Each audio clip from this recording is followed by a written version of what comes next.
Bom dia, é um prazer estar com você aqui nessa segunda-feira pela manhã.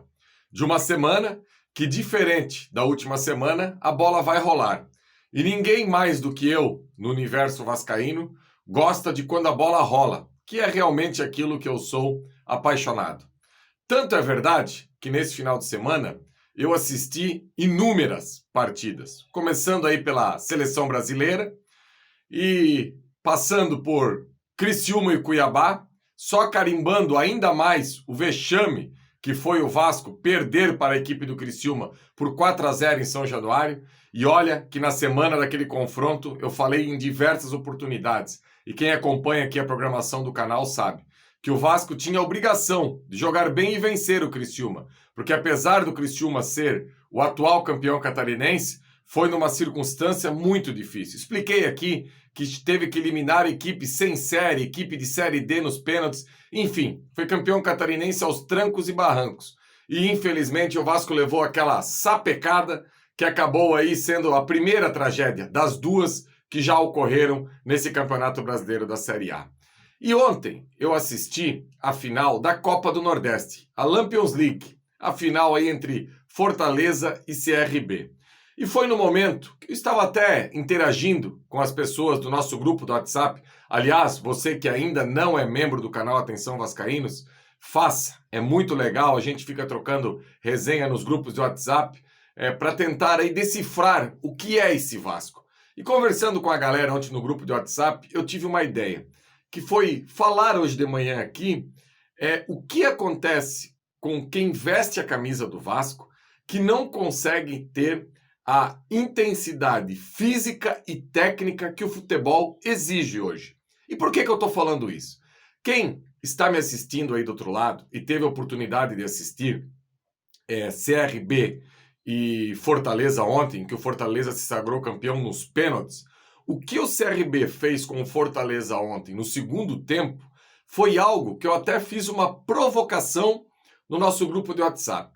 Qual foi a última vez que o Vasco jogou um tempo em cima do adversário, sufocando, não deixando o adversário gostar do jogo, ter oportunidade, enfim, aquele famoso atropelo, amasso, que existe muito no futebol quando você pega uma equipe de um bom nível, de um alto nível, contra uma equipe de menor investimento.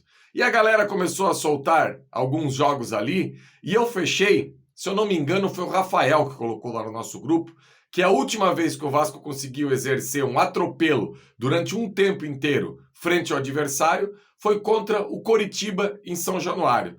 Porque até contra o Água Santa, na Copa do Brasil, que o Vasco fez aí os primeiros 30 minutos muito bem mesmo, inclusive fez aquele golaço em que trocou passes por mais de um minuto, 50 passes, todos os jogadores de linha tocaram na bola.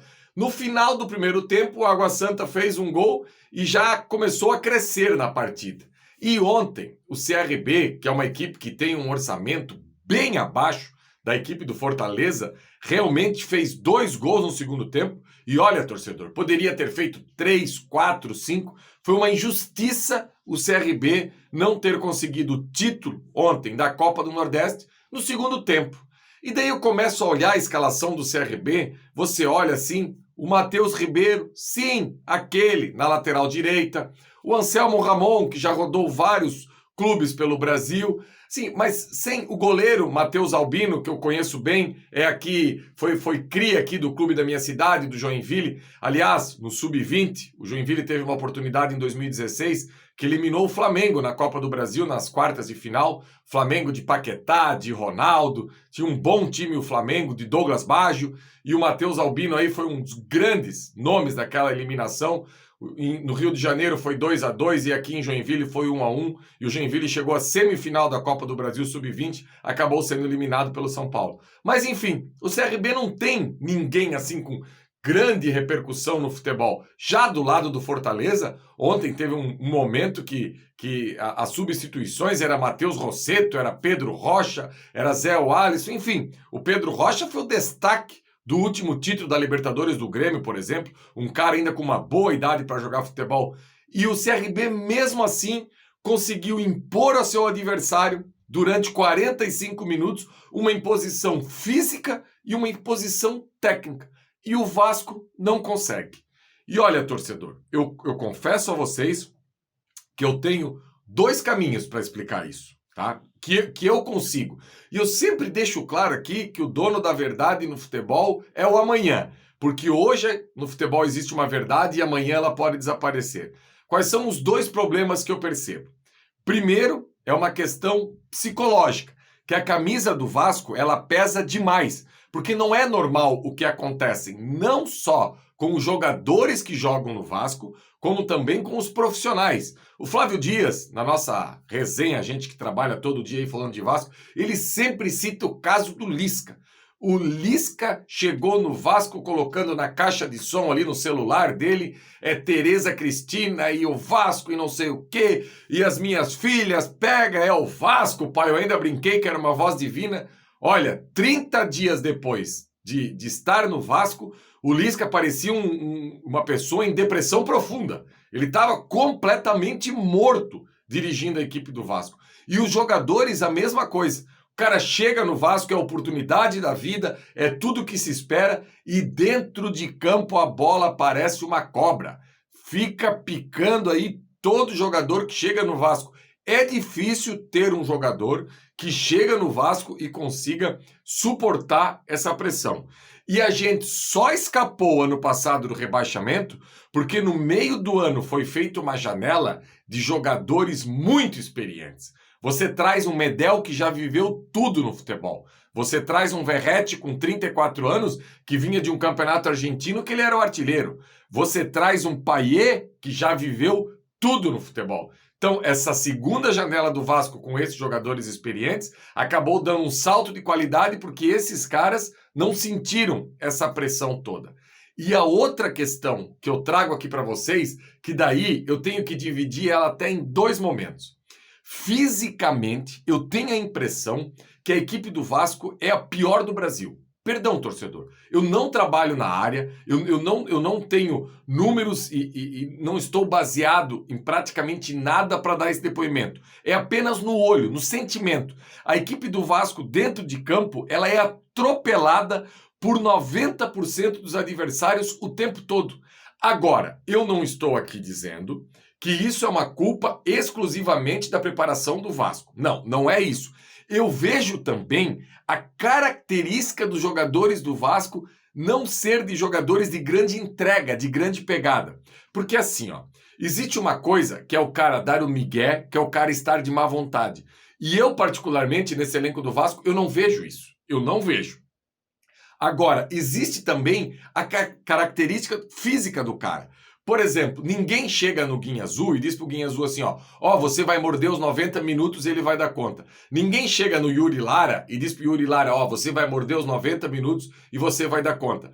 Até porque, com esse comentário aqui, eu não estou pedindo esses jogadores no Vasco que nem o Yuri Lara. Não, não é isso. Mas tem jogadores que têm essa característica. E esse elenco do Vasco me parece assim, inchado de jogadores que não têm a pegada necessária e a intensidade que o futebol precisa. Porque assim, a partir da hora que você fica dentro do campo com 5, 6 jogadores sem competir em alto nível, pronto. Desce a intensidade da equipe e o adversário vem e te atropela. E uma coisa está ligada à outra. Isso eu sei porque eu já fui atrás, já estudei sobre isso. O cara, quando psicologicamente ele não está bem, ele está sob pressão, tem jogador que fisicamente até pode aumentar. Agora, a grande maioria abaixa a guarda e não consegue mais dar conta das próprias pernas. Então, isso eu queria trazer para vocês aqui. Como que o Vasco vai fazer para que, dentro de campo, o Vasco possa competir num bom nível, tecnicamente e fisicamente? Como ontem, por exemplo, o CRB fez contra o Fortaleza. E eu vou trazer aqui, para encerrar essa minha reflexão hoje com você aqui, vou trazer 2 exemplos. Lá no início do ano passado, o Léo Pelé era um cara que, quando ele pegava a bola na defesa do Vasco, ele arrastava como se não houvesse amanhã. Mesmo o Vasco jogando com 2 zagueiros. E olha que no Carioca do ano passado era uma das principais armas do Vasco. Inclusive, no Brasileiro, ele ficava se expondo até demais. Tinha momento que até lateral, lá no campo de ataque, o Léo pegava a bola para querer jogar para dentro da área. Eu várias vezes critiquei essa ação, inclusive, que eu achava que não tinha necessidade, no começo do jogo, você tirar um zagueiro lá de trás, levar lá para perto da bandeirinha de escanteio para cobrar um lateral. Isso, na minha opinião, é uma pobreza total. Agora, se faltam 2, 3 minutos para acabar o jogo, 5, uma circunstância de jogo, ok. Agora, a todo momento, eu acho isso uma bizarrice, tá? Mas ele tinha essa coragem de chegar lá e ficar se expondo.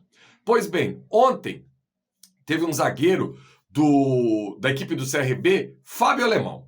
Eu até fui buscar a ficha dele. Era um jogador que era da base do Internacional. Já está com 27 anos, jogou no Operário de Ponta Grossa, enfim, já rodou aí e hoje está no CRB. Jogou no Sport e é o segundo ano que está no CRB. Ontem, no segundo tempo, em 2 oportunidades, eu vi o Fábio Alemão dar a bola no lateral do CRB, lateral direito, e sair correndo, dando a opção na ponta, com vigor físico, com uma intensidade, sabe? Um cara assim, solto no jogo, sabe? Com força, com... Quem faz isso no Vasco hoje? Quem hoje no Vasco tem a capacidade de dar uma bola, fazer uma ultrapassagem, pegar na frente, aparecer pro jogo? O time do Vasco sabe? É um time estático, um time que, sabe, não consegue. E esse eu acho que é o grande desafio do Álvaro Pacheco para o jogo de quinta-feira. É conseguir fazer essa equipe competir física e tecnicamente. Hoje, infelizmente, é uma terra arrasada. A gente não consegue competir, nem física, nem tecnicamente. Por isso, acabam acontecendo as tragédias que a gente já viu 2 nesse Campeonato Brasileiro. Beleza, galera? Concorda com o Faísca? Discorda? Não tem problema nenhum. Comentário aí embaixo, tá? Like, por favor, é muito importante você deixar o like. Compartilhe esse vídeo nas suas redes sociais para continuar fortalecendo o nosso trabalho. Daqui a pouco chega o Emerson Rocha. Eu tenho uma participação ali falando de um possível time contra o Palmeiras. Não é uma informação, e sim uma opinião. Aguardo e espero vocês durante a programação de todo dia aqui no canal Ave Mais e também no Atenção Vascaínos. Abraço, galera!